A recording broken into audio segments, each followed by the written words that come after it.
Novela inspirada en la más pura y dura ciencia ficción. Se fundamenta en darle un nuevo enfoque al fin de los días del planeta Tierra. El autor de esta novela ofrece algo nuevo y original, que hasta la fecha, no se había escuchado, visto o leído. Las entregas y dado el trabajo del montaje, se harán por capítulos. ¿Cómo sería realmente el apocalipsis? ¿Y si los libros sagrados tuviesen parte de razón? El sueño le estaba derrotando por momentos y ya ni tan siquiera era capaz de sostener erguidamente su cabeza. Finalmente se incorporó del sofá y dando las buenas noches a toda su familia, se encaminó hacia la habitación. Era tal el aturdimiento que le acompañaba, que ni se acordó en decir a sus hijos que le grabasen la última parte de aquella teleserie que estaban emitiendo en la tele. Un escaso minuto después ya se hallaba tendido en la cama. Comprobó que eran las 11:30 de la noche, apagó la luz y se dejó vencer por el sueño. Aquello prometía ser una noche más de plácido descanso. Un agudo e irritante sonido le despertó. Aquel sonido era persistente y parecía surgir de todos los rincones de la habitación.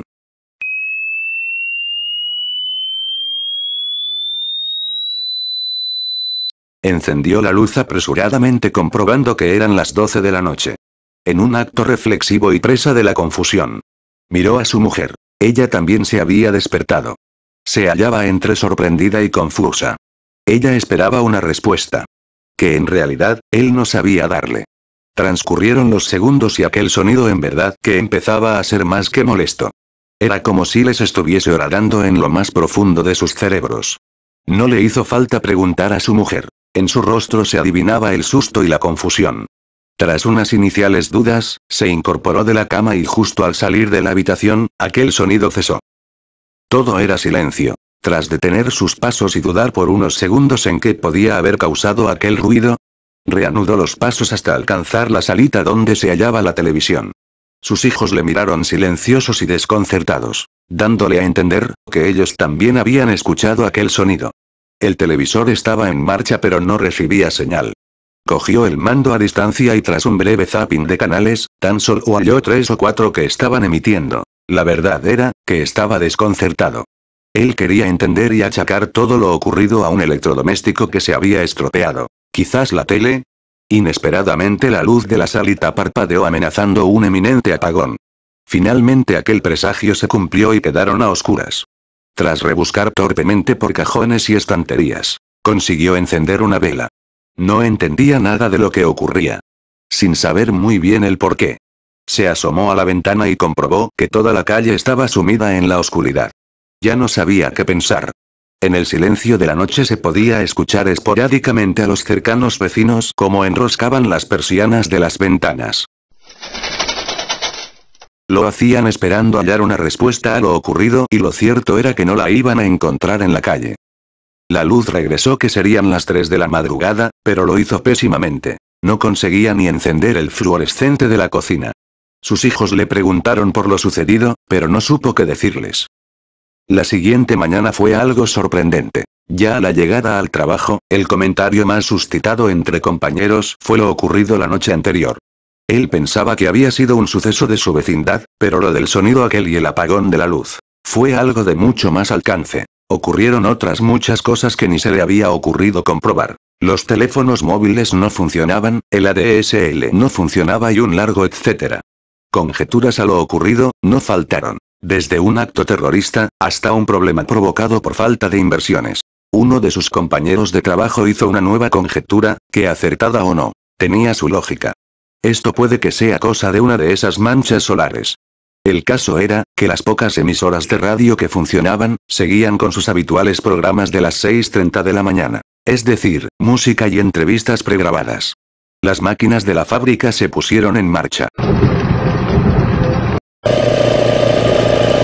Tras ese momento, hubo un punto de inflexión. Todos a trabajar. Sobre las 7 de la mañana, llegó a la empresa un camión que procedente desde el mismo Barcelona capital, venía a cargar algunas piezas. Su chofer les trajo noticias que eran un tanto distantes, pero ya hacía presagiar que sería un día muy complicado. Barcelona capital estaba sumida en un caos circulatorio. Los semáforos no funcionaban. A las 8:30 de la mañana, la emisora de radio que sonaba en la oficina del pequeño almacén de la fábrica, interrumpió su programación para anunciar que el gobierno de la nación, y debido a los recientes acontecimientos, había constituido con carácter de urgencia un gabinete de crisis permanente, compuesto por el presidente del gobierno, el ministro del Interior, el ministro de Defensa y el de Asuntos Exteriores. Todos ellos apoyados por representantes de más ministerios y el propio ejército personificado por un general de cada cuerpo, marina, tierra y aire. Aquella sorprendente noticia corrió de boca en boca más rápido que el propio sonido de las máquinas, y por unos instantes los paralizó a todos. Daba a entender que la cosa era más grave de lo que parecía, pero la gran pregunta que todos se hacían era: ¿qué había sucedido la noche anterior? La radio, tan solo especificó que más tarde ampliarían aquellas noticias. Sobre las 10 de la mañana.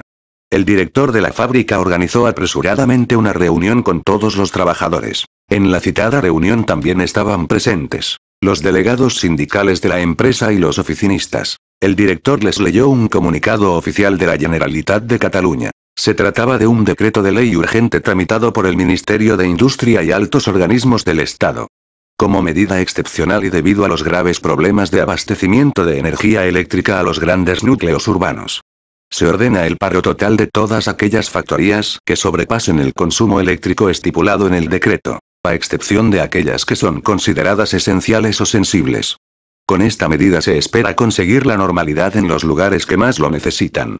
El director de la fábrica añadió: más de media España está a oscuras. Hubo muchas preguntas en aquella reunión, pero una clara respuesta a lo que estaba ocurriendo nadie la pudo dar.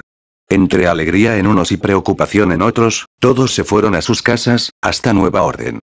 De regreso a casa, insistió en sintonizar una emisora de radio que hablase de lo ocurrido la noche anterior, pero no encontró nada. Solo música y más música. Ya en casa, la cosa no fue mucho mejor. La luz eléctrica se iba y venía a su antojo. Pero a todo ello había que sumarle un nuevo problema. No salía ni una gota de agua por el grifo. Y lo peor estaba en que sin la preciada electricidad, no había noticias. Todo, absolutamente todo lo que fuera susceptible de recibir emisoras de radio o televisión en aquella casa, necesitaba corriente. Sobre el mediodía, un vecino que disponía de una radio con pilas, le informó de que en una emisora indeterminada, se había llegado a especular con la posibilidad de un ataque nuclear. Joder. Aquello sí fue una jarra de agua bien fría, que sin ninguna duda acrecentó su incerteza. Cercana la hora del mediodía, las gentes retornaban en gran número a sus casas para comer, y eso inicialmente podía favorecer la aportación de nuevas noticias. Las hubo, pero, por muy increíble que pudiese parecer, aquellas noticias tan solo acrecentaron la incertidumbre. Una de aquellas noticias aseguraba que en el ayuntamiento y por más esfuerzos que habían realizado, no habían conseguido averiguar qué había sucedido la noche anterior. Tan solo eran capaces de asegurar que en unas horas el suministro de agua potable sería restablecido en su totalidad. En lo referente a la electricidad, no podían asegurar ni desmentir nada de nada. Tan solo sabían que el problema parecía provenir de las principales redes de distribución nacional, de muy alta tensión. Aquellos rumores y otros, adentraron a las gentes. Sus vecinos, incluyéndolo a él mismo. En un miedo complicado de definir y que tan solo era visible en las inesperadas colas, que se habían organizado en los supermercados y panaderías, a lo largo de toda la ciudad.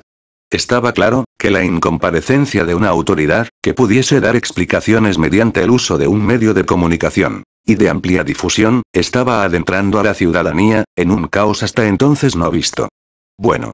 Sí se había visto muchos años atrás. La guerra civil. Pero mejor no pensar en ello. Fue el inicio de una tarde complicada. La luz eléctrica era inestable, el agua potable no había llegado y para colmo de los colmos, los surtidores de gasolina sin electricidad, no podían llenar los depósitos. A eso de las 8 de la tarde, el vecino de la escalera que tenía la radio con pilas, llamó apresuradamente a su puerta. Y tras darle más volumen de voz a la radio, se pudo identificar la voz del presidente de la Generalitat.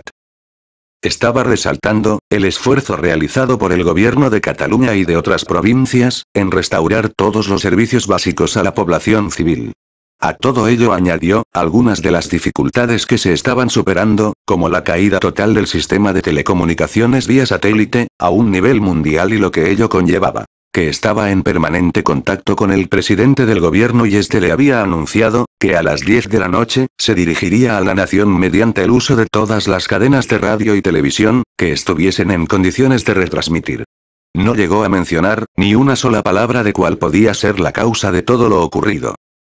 Aquel hombre, se esforzaba en transmitir una tranquilidad a la población civil, que quedaba lejos de ser creíble. En realidad, no dijo absolutamente nada, que ya no se supiese.